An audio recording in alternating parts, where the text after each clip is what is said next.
ನಮಸ್ಕಾರ KKF ಎಲ್ಲ ಹೇಗಿದ್ದೀರಾ? ಎಲ್ಲರೂ ಆರಾಮಾಗಿದ್ದೀರಾ ಅನ್ಕೋತೀನಿ. ಹಳೆ ವಿಡಿಯೋದಲ್ಲಿ ಅಪ್ ಟು ಆನ್ಲೈನ್ ಅಲ್ಲಿ ಫೈಲ್ ಮಾಡೋದು ಅನ್ನೋ ವಿಚಾರನ ನಾನು ನಿಮಗೆ ತಿಳಿಸಿದ್ದೆ. 18ನೇ ತಾರೀಕು ಅಂತಂದ್ರೆ ನಿನ್ನೆ ನನ್ನ ಕೇಸನ್ನ ಕೋರ್ಟ್ ಅಲ್ಲಿ ಕಾಲ್ ಮಾಡಿದ್ರು. ಅಲ್ಲಿ ಏನೇನೆಲ್ಲ ಆಯ್ತು, ಅಲ್ಲಿ ಡಾಕ್ಯುಮೆಂಟ್ಗಳನ್ನೆಲ್ಲ ನಾವು ಏನ್ ಕೊಡಬೇಕು, ನಾನು ಅಲ್ಲಿ ಏನೇನನ್ನ ಹೇಳಿದೆ ಅನ್ನೋ ಒಂದು ವಿಚಾರನ ನಿಮಗೆ ಇಲ್ಲಿ ಕಂಪ್ಲೀಟ್ ಆಗಿ ತಿಳಿಸ್ಕೊಡ್ತೀನಿ. ಏನು ಕನ್ಸ್ಯೂಮರ್ ಕೋರ್ಟ್ ಅಂತಂದ್ರೆ ಡೈರೆಕ್ಟ್ ಆಗಿ ಒಂದೇ ಕನ್ಸ್ಯೂಮರ್ ಕೋರ್ಟ್ ಅಂತ ಇರುತ್ತಾ ಅನ್ನೋದೊಂದು ಡೌಟ್ ಇರುತ್ತೆ. ಕನ್ಸ್ಯೂಮರ್ ಕೋರ್ಟ್ ಅಲ್ಲಿ 3 ಡಿಫರೆಂಟ್ ಟೈಪ್ ಆಫ್ ಕೋರ್ಟ್ಗಳನ್ನ ನಾವು ನೋಡಬಹುದು. ಒಂದು ಡಿಸ್ಟ್ರಿಕ್ಟ್ ಕಮಿಷನ್, ಎರಡನೇದು ಸ್ಟೇಟ್ ಕಮಿಷನ್, ಮೂರನೇದು ನ್ಯಾಷನಲ್ ಕಮಿಷನ್ ಆಗಿರುತ್ತೆ. ಅಪ್ ಟು ನಾವು ಕ್ಲೈಮ್ ಮಾಡೋಂಥ ಕನ್ಸಿಡರೇಷನ್ ಅಥವಾ ನಷ್ಟ ಪರಿಹಾರ 50 ಲಕ್ಷ ಒಳಗಡೆ ಬಂತು ಅಂತಂದ್ರೆ ಅದನ್ನ ನಾವು ಡಿಸ್ಟ್ರಿಕ್ಟ್ ಕಮಿಷನ್ ಅಲ್ಲಿ ಕೇಸನ್ನ ಫೈಲ್ ಮಾಡಬೇಕಾಗಿರುತ್ತೆ. ನಾವು ಕೇಳಂತ ಕ್ಲೈಮ್ ಏನಾದರೂ 5 ಲಕ್ಷದಿಂದ 2 ಕೋಟಿವರೆಗೂ ಹೋಯ್ತು ಅಂತಂದ್ರೆ ಅದನ್ನ ನಾವು ಸ್ಟೇಟ್ ಕಮಿಷನ್ ಅಲ್ಲಿ ಕೇಸನ್ನ ಫೈಲ್ ಮಾಡಬೇಕಾಗಿರುತ್ತೆ. 2 ಕೋಟಿಗಿಂತ ಜಾಸ್ತಿ ಇತ್ತು ಅಂತಂದ್ರೆ ನಾವು ಆ ಒಂದು ಕೇಸನ್ನ ನ್ಯಾಷನಲ್ ಕಮಿಷನ್ ಅಲ್ಲಿ ಫೈಲ್ ಮಾಡಬೇಕಾಗಿರುತ್ತೆ. ಸೊ ನಾನು ಕೇಳಿರೋಂಥ ಕನ್ಸಿಡರೇಷನ್ ಅಮೌಂಟು KSRTC ಇಂದ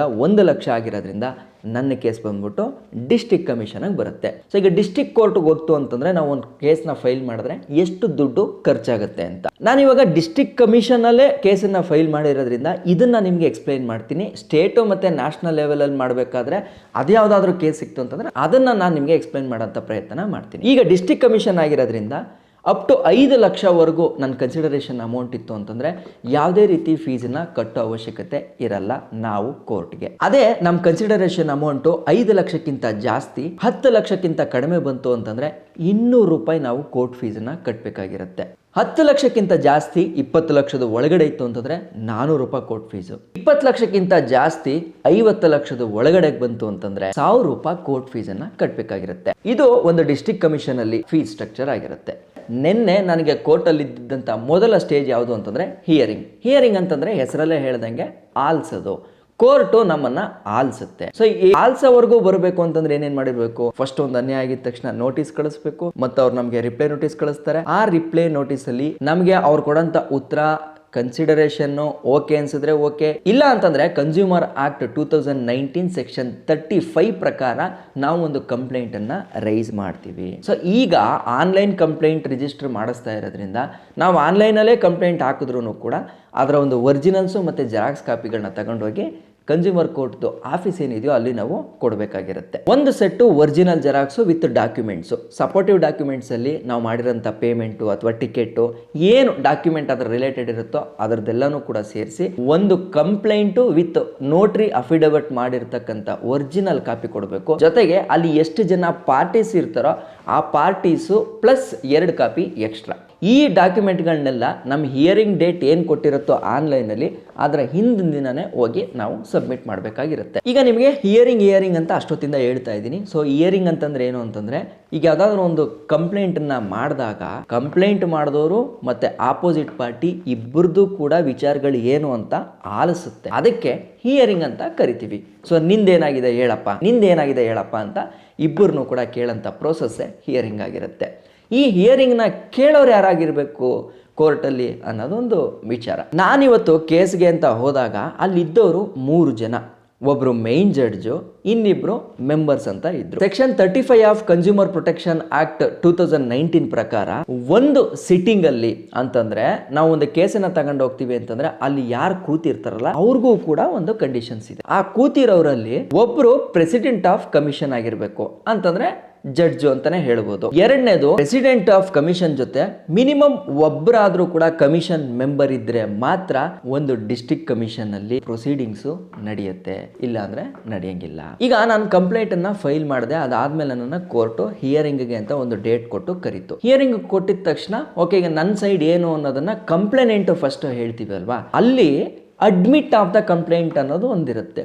ಅಂದರೆ ಇಫ್ ಇನ್ ಕೇಸ್ ಯಾವುದಾದ್ರೂ ಒಂದು ಕೇಸು ಬೇಸ್ಲೆಸ್ ಅಲಿಗೇಷನ್ಸ್ನ ಮಾಡಿ ಅಥವಾ ಅದು ಆ ಜೂರಿಸ್ಟಿಕ್ಷನ್ಸ್ಗೆ ಬರುತ್ತೋ ಇಲ್ವೋ ಅನ್ನೋದೆಲ್ಲ ಕೂಡ ಮ್ಯಾಟ್ರ್ ಆಗಿ ಕೋರ್ಟು ಈ ಕೇಸನ್ನು ನಾನು ಅಡ್ಮಿಟ್ ಮಾಡ್ಕೊಬೋದಾ ಅಥವಾ ಮಾಡ್ಕೊಳ್ಳೋಂಗಿಲ್ವಾ, ಅಥವಾ ಈ ಕೇಸು ನಮ್ಮ ವ್ಯಾಪ್ತಿಗೆ ಬರುತ್ತಾ ಅಥವಾ ಬೇರೆ ವ್ಯಾಪ್ತಿಗೆ ಹೋಗುತ್ತಾ ಅನ್ನೋದನ್ನು ಕೂಡ ಡಿಸೈಡ್ ಮಾಡಬೇಕಾಗಿರುತ್ತೆ.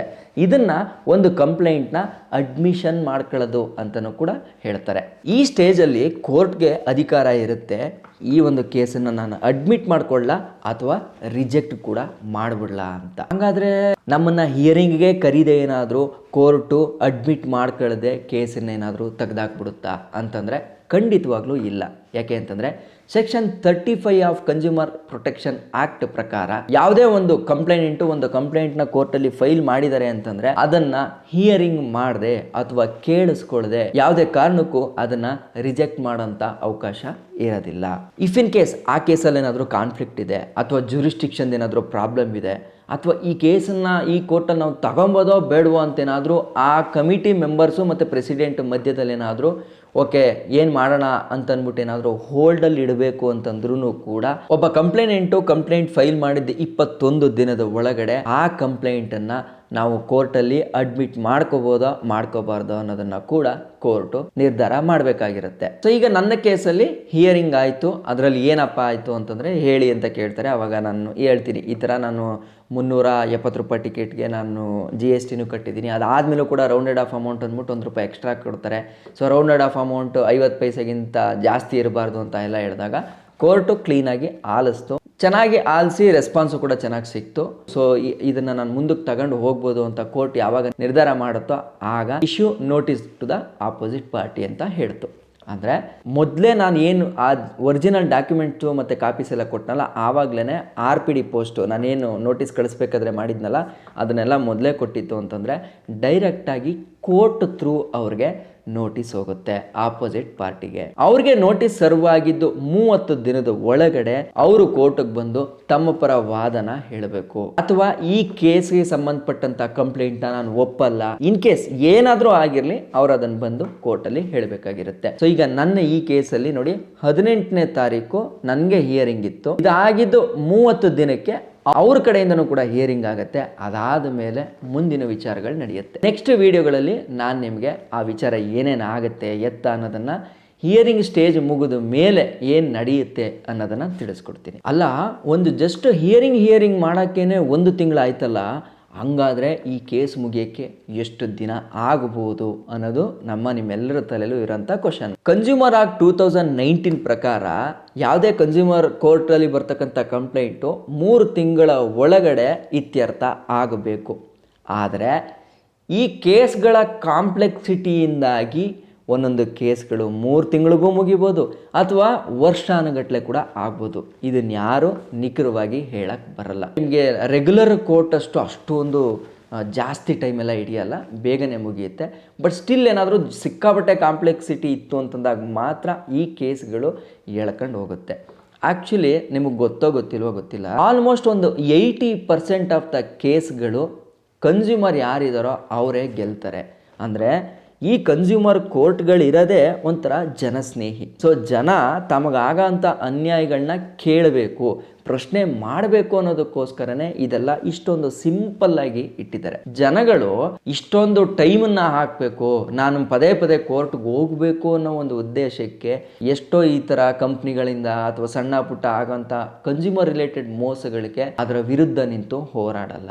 ಯಾಕೆ ಬೇಕು ಕೋರ್ಟು ಅಂತಂದರೆ ಟೈಮ್ ಹಿಡಿಯುತ್ತೆ, ನಮ್ಮ ಸಮಯ ಹಾಳಾಗುತ್ತೆ, ನಮಗೆ ಪ್ರಾಬ್ಲಮ್ ಆಗುತ್ತೆ ಅನ್ನೋ ಒಂದು ಮೈಂಡ್ ಸೆಟ್ನ ಚೇಂಜ್ ಮಾಡೋಕ್ಕೋಸ್ಕರನೇ ಗೌರ್ನಮೆಂಟು ರೆಗ್ಯುಲರ್ ಕೋರ್ಟ್ಗಳು ಏನಿದೆಯೋ ಅದಕ್ಕಿಂತ ಇದನ್ನು ವಿಭಿನ್ನವಾಗಿ ಸಿಂಪಲ್ ಆಗಿ ಮಾಡಿದ್ದಾರೆ. ಅದಕ್ಕೆ ಇವನ್ ಹೆಸರುಗಳಲ್ಲೂ ನೋಡಿ district commission, state commission, national commission ಅಂದರೆ ಕಮಿಷನ್ ಥರ ಮಾಡಿಟ್ಬಿಟ್ಟಿದ್ದಾರೆ, ಸಪ್ರೇಟ್ ಥರ ಮಾಡಿಟ್ಟಿದ್ದಾರೆ. ಸೊ ರೆಗ್ಯುಲರ್ ಕೋರ್ಟ್ಗಳು ಏನಿದೆಯೋ ಅದರಷ್ಟು ಕಾಂಪ್ಲೆಕ್ಸು ಇರಲ್ಲ, ಜೊತೆಗೆ ಜನಗಳಿಗೆ ಆ ಕೋರ್ಟ್ ಅನ್ನೋದೊಂದು ಇದೆ ಗೊತ್ತಾ, ಕೋರ್ಟ್ ಅಂತಂದರೆ ಓಡಾಡಬೇಕಾಗತ್ತೆ ಅನ್ನೋ ಒಂದು ಮೈಂಡ್ ಸೆಟ್ಟಿಂದ ದೂರ ಹೋಗಿ ತಮಗಾಗಂಥ ಅನ್ಯಾಯಗಳ ವಿರುದ್ಧ ಹೋರಾಡಲಿ ಅನ್ನೋದಕ್ಕೋಸ್ಕರನೇ ಗೌರ್ಮೆಂಟು ಈ ಥರದ್ದೊಂದು ಫೆಸಿಲಿಟೀಸ್ನ ಮಾಡಿರೋದು. ಇವನ್ ನಾನು ಈ ವಿಡಿಯೋನ ಮಾಡ್ತಾ ಇರೋದು ಅಷ್ಟೇ, ನಿಮಗೆ ಸ್ಟೇಜ್ ಬೈ ಹೇಳ್ತಾ ಹೋಗೋದ್ರಿಂದ ಕ್ಲೀನಾಗಿ ಅದು ಅರ್ಥ ಆಗುತ್ತೆ. ನಾಳೆ ದಿನ ನಿಮಗಾಗಂಥ ಅನ್ಯಾಯದ ವಿರುದ್ಧ ನೀವೇ ಎದ್ದು ವಾಯ್ಸನ್ನು ರೈಸ್ ಮಾಡ್ಬೋದು. ಜೊತೆಗೆ ನನ್ನ ಪ್ರೊಫೆಷನ್ನು ಇದೇ ಆಗಿರೋದ್ರಿಂದ ನಿಮಗೆ ನಾನು ಅದನ್ನು ಎಕ್ಸ್ಪ್ಲೈನ್ ಮಾಡ್ತಾ ನಾನು ದಿನಾಲೂ ಕಲಿತಾ ಇದ್ದೀನಿ. ಸೊ ಆ ಖುಷಿ ನನಗಿದೆ. ಈಗ ನೆಕ್ಸ್ಟು ಅಂದರೆ ಬರೋ ತಿಂಗಳು ಮಾರ್ಚ್ 17ಕ್ಕೆ ಆಪೋಸಿಟ್ ಸೈಡ್ದು ಹಿಯರಿಂಗ್ ಇದೆ. ಅವ್ರು ಬಂದ ಮೇಲೆ ಅದು ಏನೇನು ಆಗುತ್ತೆ ಎತ್ತಿತ್ತಾಗುತ್ತೆ ಅನ್ನೋದನ್ನು ಕಂಪ್ಲೀಟ್ ಈ ಕೇಸ್ ಮುಗಿಯೋವರೆಗೂ ಪ್ರತಿ ಬುಧವಾರ ಈ ಒಂದು ವಿಡಿಯೋಗಳನ್ನ ನಾನು ಹಾಕ್ತಾ ಹೋಗ್ತೀನಿ. ಸ್ಟೇಲ್ಟಾ, ನಾನು ನಿಮ್ಮ ಕಿತ್ತಡಿ ಕಿರಣ್. ಜೈ ಹಿಂದ್, ಜೈ ಕರ್ನಾಟಕ ಮಾತೆ.